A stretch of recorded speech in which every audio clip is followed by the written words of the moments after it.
adalah pada waktu itu ketua PKI 1924. Dia menulis 1925. Tapi juga Tan Malaka itu memiliki cara pandang berpikir yang maju dan progresif. Dia utarakan di sini.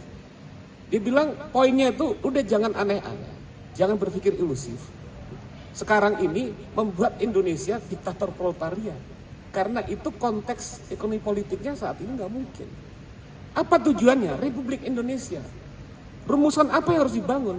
Front Nasional, kalau bahasanya Gramsci, historical block. Blok sejarah. Dan dalam konteks membentuk persatuan nasional ini, apa yang harus dimajukan? Dia tekankan tentang pentingnya membangun bagaimana menyatukan bersama seluruh kalangan-kalangan yang terpinggirkan dan termarginalkan. Poin yang penting, kalau kita sebelum nulis menuju Republik Indonesia, dia menulis tahun 1921 mengkritik kalau saja Indonesia merdeka. Dan pada saat merdeka, Indonesia ini berbasis pada demokrasi, maka ada kekhawatiran yang sebetulnya sedang kita alami sekarang. Orang-orang yang sebelumnya mengklaim dirinya menjadi bagian dari rakyat, mereka ikut dalam pemilihan umum dan mereka terpilih. Mereka setelah terpilih tidak lagi menjadi bagian dan menempatkan komunitasnya sama dengan komunitas rakyat. Mereka akan membangun komunitas-komunitasnya sendiri. Mereka akan membangun relasi-relasi kehidupannya sendiri di antara kaum-kaum elit itu. Dan di antara rakyat dan elit ada pagar yang sangat tinggi membatasi mereka. Bukankah itu yang sedang kita hadapi sekarang? Kalangan-kalangan elit menempatkan solidaritasnya, persamaan kepentingannya, senasibnya, perasaan senasibnya di antara kalangan elit semua. Dan sekarang semakin lama semakin mendalam justru pada saat 10 tahun Indonesia sampai saat ini. Nah disitulah kemudian menjadi lebih penting, lebih relevan bagaimana membongkar, menganalisis, membaca detail-detail pikiran Tan Malaka sebagai bagian dari kritik terhadap kondisi Republik kita saat ini. Terima kasih. Iya, makanya salah satu yang menarik itu tanpa, ya boleh, teman-teman.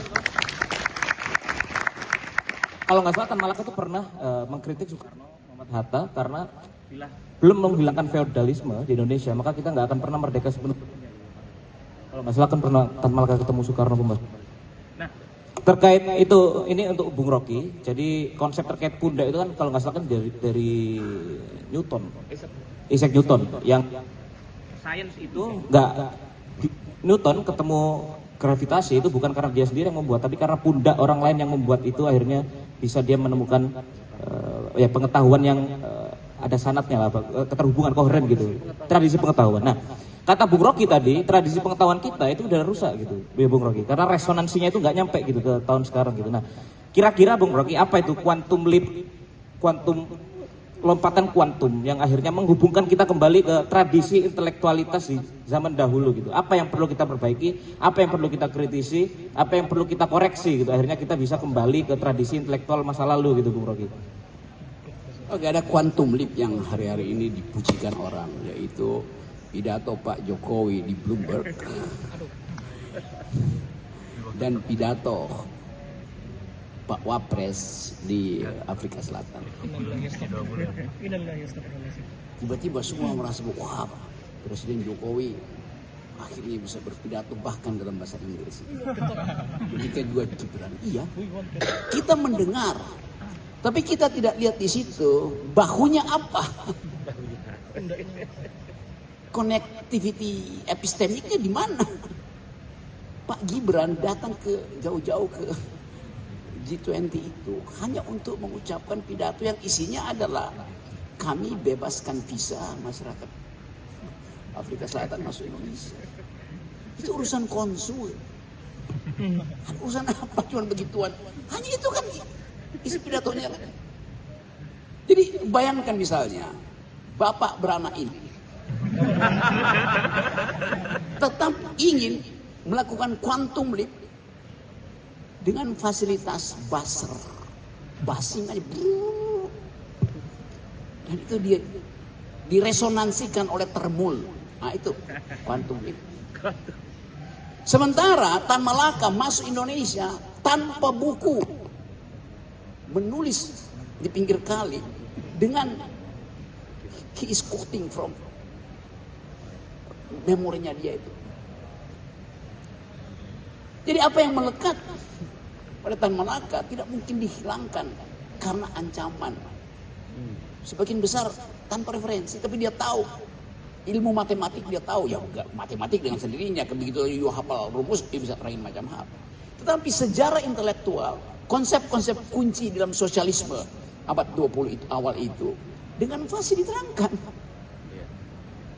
tanpa PowerPoint, tanpa teleprompter.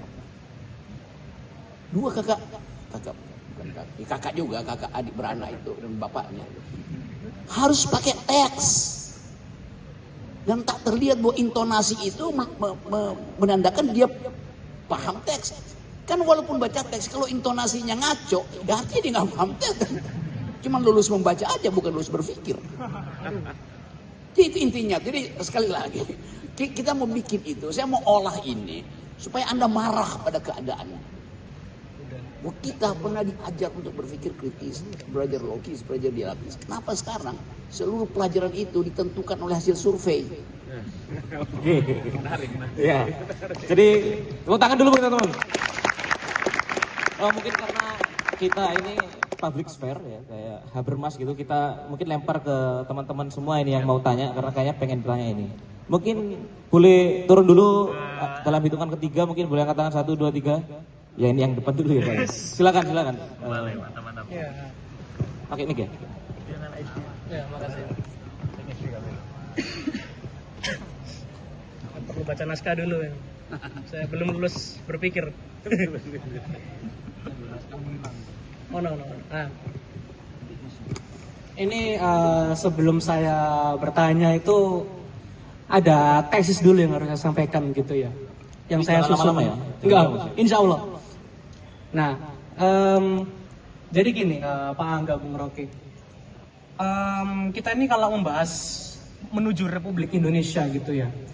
Tan Malaka sudah menulis di tahun berapa itu? 25 kalau nggak salah. Nah, kita sekarang 100 tahun kemudian gitu. Nah, 100 tahun kemudian kita dituntut untuk memikirkan Republik Indonesia ke depannya ini gimana. Tan Malaka sudah melakukan 100 tahun yang lalu gitu. Nah, tapi saya melihat bahwa masa depan Republik Indonesia ini cukup bleak gitu, cukup gelap gitu ya. Kenapa? Karena seperti ini. Ada beberapa masalah yang perlu yang saya soroti itu. Yang pertama ada neoliberalisasi pendidikan, terutama pendidikan tinggi gitu. Jadi logika pasar bebas kapitalisme itu disuntikkan ke dalam institusi pendidikan tinggi. Salah satunya di UNER ini, di belakang saya itu ada Samsung gitu kan. Itu menuntut manusia-manusia yang ada di dalamnya, baik para dosen maupun mahasiswa, untuk menjadi pekerja-pekerja yang efisien dalam produksi, bukan pemikir-pemikir yang kritis dan reflektif. Itu kayak gitu. Jadi mereka ahli dalam hal teknis, tapi tidak berpikir gitu. Kalau katanya Hannah Arendt itu thoughtlessness, ketidakberpikiran. Itu masalah pertama. Masalah kedua, ini saya pikirkan ketika saya mendapatkan mata kuliah pemikiran politik Indonesia, di mana kami itu belajar dari Cokroaminoto sampai Gus Dur dan Nurcholish Madjid. Cuman yang saya amati adalah setelah Gus Dur dan Nurcholish Madjid itu sepertinya tidak ada lagi tokoh intelektual yang berpikir kira-kira Indonesia ini idealnya itu gimana. Yang saya kira ini adalah gejala dari neoliberalisasi pendidikan tinggi, tidak menghasilkan manusia-manusia yang berpikir atas masa depan bangsanya ini enaknya gimana ke depannya. Itu kayak gitu. Masalah yang ketiga gitu ya, adalah ketika pemerintah ini punya hegemoni yang sangat kuat atas historiografi resmi Indonesia. Apalagi ketika Joseph Goebbels, Fadlizon, itu dia sebagai Menteri Kebudayaan sangat leluasa dalam menulis ulang sejarah Indonesia yang dalam prosesnya pertama dia menyangkal adanya pemerkosaan Masal 98, dan baru-baru ini dia menyangkal Soeharto terlibat genosida politik 65. Sebagai ketua Dewan Gelar, dia memuluskan jalannya Soeharto dinobatkan sebagai pahlawan nasional 10 November lalu. Itu kan kayak gitu. Nah, itu dibarengi dengan gagalnya sistem pendidikan, terutama pendidikan sejarah Indonesia pasca reformasi gitu. Kenapa saya bilang gagal? Karena pelaku penculikan 98 Prabowo Subianto yang dia menculik salah duanya itu mahasiswa UNER sendiri, itu terpilih kembali, dan demografi pemilih terbesarnya itu adalah anak muda, Gen Z, yang mereka adalah produk dari pendidikan sejarah pasca reformasi yang saya bilang gagal itu. Sekarang Prabowo dan Gibran, penculik dan manipulator konstitusi itu, mereka sedang melakukan apa yang saya sebut reorbaisasi, mengembalikan orba gitu. Yang bayangkan saja, pendidikan sejarah pasca reformasi itu udah gagal gitu ya, dia menghasilkan pemilih-pemilih yang akhirnya memilih pelaku kejahatan HAM dan manipulator konstitusi. Bagaimana pendidikan sejarah di era reorbaisasi ini gitu? Apa nggak lebih gelap gitu hasilnya? Nah, saya melihat bahwa ketiga masalah ini itu ada benang merah dialektis gitu, antara kapitalisme yang kawin dengan kemunduran demokrasi, dengan kapitalisme yang kawin dengan kemunduran demokrasi, dengan dihapuskannya ruang-ruang berpikir tadi, ruang berpikir yang dihapuskan oleh efisiensi produksi tadi. Nah, jadi saya melihat di sini bahwa ya, kapitalisme dan kemunduran demokrasi, dia menghapus ruang-ruang berpikir kritis dan reflektif. Dan dihapuskannya ruang berpikir kritis dan reflektif ini, itu berperan sangat krusial dalam suburnya kapitalisme dan mundurnya demokrasi. Yang kalau proses dialektis ini kita biarkan tanpa intervensi gitu ya, saya melihat masa depan Indonesia ini sangat distopian gitu, sangat distopian, di mana ada rezim totaliter gitu ya, yang dia logika pasar kapitalismenya itu kemana-mana, melapisi seluruh lapisan masyarakat. Yang kalau masyarakatnya itu tidak menaati hukum-hukum rimba kapitalisme, dia akan ditelan oleh sistem. Yang kalau dia tidak menaati hukum dari rezim totaliter, dia akan dieksekusi oleh rezim itu. Pertanyaannya ada dua dan sangat sederhana. Pertama, Bung Rocky, Pak Angga, bagaimana kita menyebarkan kepada rakyat banyak bahwa proses dialektis yang sekarang ini, yang saya gambarkan tadi itu, yang sedang dijalani oleh negara kita, itu akan menghasilkan Indonesia yang distopian, yang tentunya akan merugikan anak cucu mereka sendiri gitu, loh. Gimana kita menyebarkan bahwa proses dialektis itu akan merugikan mereka pada akhirnya. Yang kedua, bagaimana kita mengintervensi proses dialektis tadi supaya masa depan Indonesia itu tidak segelap yang saya gambarkan. Terima kasih. Oke.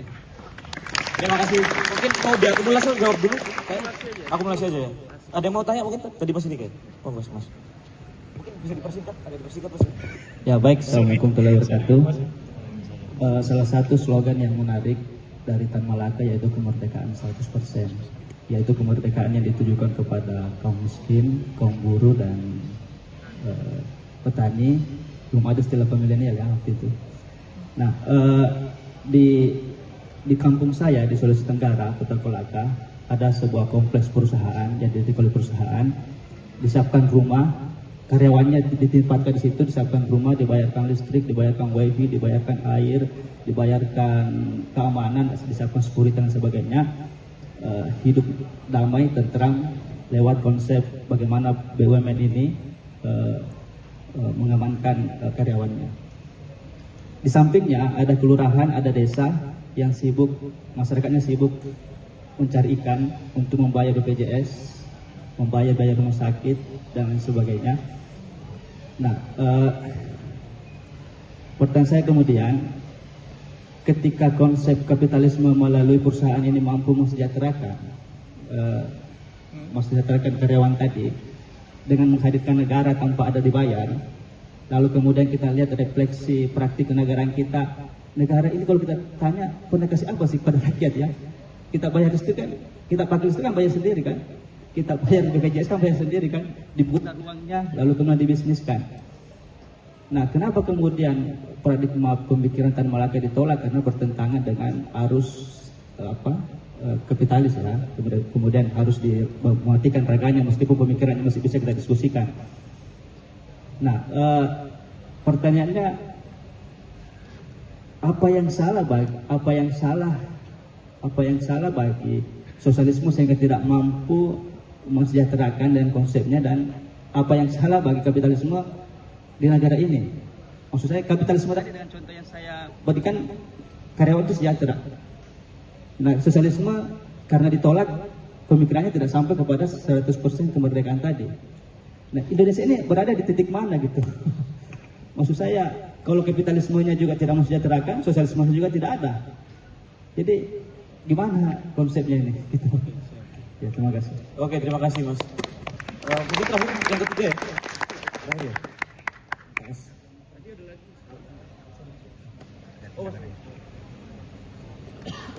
Mas Doni dipersingkat ya? Oh siap. Iya, mungkin ada dua pertanyaan gitu ya. Mungkin saya agak tertarik dengan asumsi dasar yang Tan Malaka itu tulis pada poin-poin tujuan-tujuan yang ada di buku Republik begitu. Salah satunya di poin militer begitu. Jadi Tan Malaka itu kemudian menjelaskan bahwasanya memberikan kebebasan penuh untuk militer itu bersuara dan berorganisasi. Itu konteks pada saat itu begitu di 1925. Nah, kalau kita tarik lagi 100 tahun kemudian, ini kan kemudian saya nggak tahu, sudah direalisasikan gitu dalam konteks yang negatif begitu kan. Kemudian militer diberikan kekuasaan dan juga jabatan-jabatan sipil begitu. Nah, yang saya mau tanyakan adalah kira-kira asumsi dasar apa yang kemudian Tan Malaka juga memikirkan bahwasannya militer itu harus diberikan suara dan juga berorganisasi. Sedangkan kalau konteks 100 tahun kemudian di 2025 ini, militer memang diberikan suara tapi dalam konteks yang negatif begitu. Jadi kita juga harus saya mau menanyakan aja sih, kira-kira kenapa sih kemudian Tan Malaka ini juga memberikan militerisme untuk diberikan organisasi dan juga bersuara begitu. Nah, yang kedua adalah soal mitisme. Saya juga setuju dengan bahasanya mitisme belum benar punah di Indonesia begitu. Kayak contoh adalah kita zaman-zaman Presiden Jokowi begitu di 2014 begitu. Yang mana dulu media tuh mengglorifikasi kalau Jokowi adalah ratu adil begitu. Pada faktanya 10 tahun kemudian adil Jokowi begitu. Jadi saya bingung ini. Kemudian bagaimana kemudian kita selalu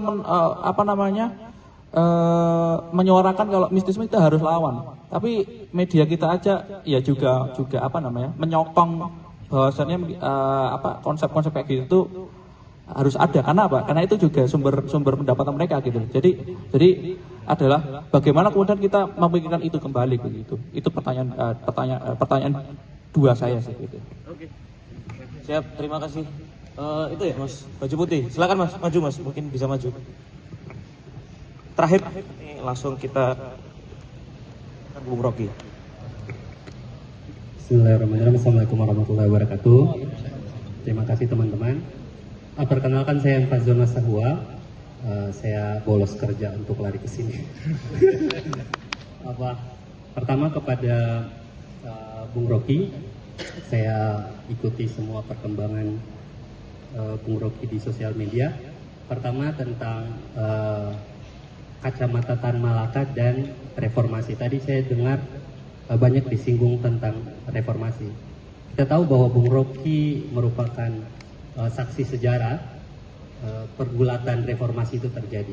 Menurut Bung Rocky, ini agak praktis ya, saya tidak berbicara teoritis. Menurut Bung Rocky, apa sih kegagalan terbesar secara struktural gerakan reformasi yang harusnya mereka lakukan dan faktanya tidak mereka lakukan, yang akhirnya saat ini kita mengalami reformasi itu dibajak oleh oligark.